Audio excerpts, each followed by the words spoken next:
Hello, my name is Tom Kitchar. I'm president of the Waldo Mining District. And I'm Kerby Jackson. I'm recorder of the Release Mining District here in Southwest Oregon. And we want to talk to you today about the results of the March 8th hearing in the U.S. Ninth Circuit over Oregon's SB3, which is the total permanent ban of all motorized in-stream mining equipment used in essential salmon habitat streams. Right at this point, we're waiting for the court to make a decision. It could take months. We don't know. There's no way of knowing. Generally, though, we feel there's about a 50-50 chance that the court will either remand us back to the court in Medford, where we will hold a trial to prove that motorized equipment is absolutely required to recover the minerals from in-stream deposits, or the court will decide that we win or the state wins. If we win, the state may or may not appeal that decision. If we lose, we don't have any choice but to appeal that decision.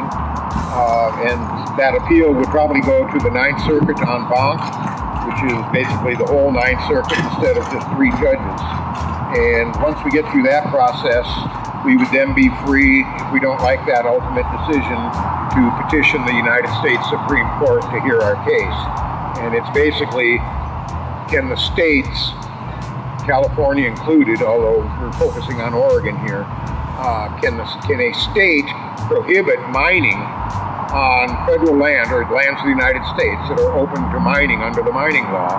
And we believe firmly that no, they do not have that authority.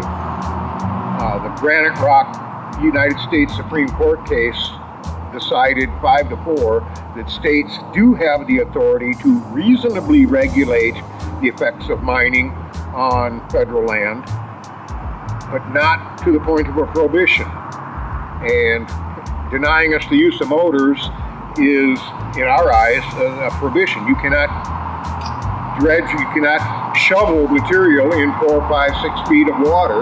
It just doesn't work. You have to have motors.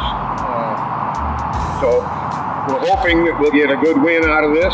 Ultimately, we hope to win. The law seems to be totally on our side, and a win in Oregon could greatly affect what happens in California, Washington, Idaho, and other states where there's a lot of placer mining going on. These lawsuits are very expensive, and we need your help. So please dig in your pocket and do what you can. Send us some ammunition to keep up the fight. Thank you.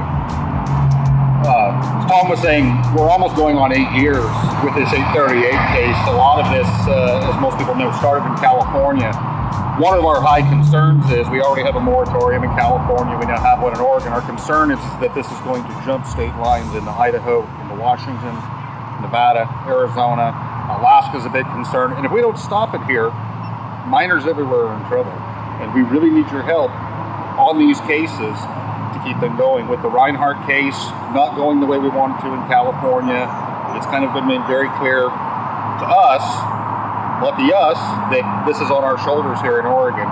And needless to say, we do need your support to carry these cases forward. We are committed, if we must, to go all the way to the Supreme Court of the United States and to basically keep fighting. So please lend us your support if you can. You go to the PayPal link at the bottom of the video. You can contribute. You can also go to waldominingdistrict.com and make a contribution there. Please help.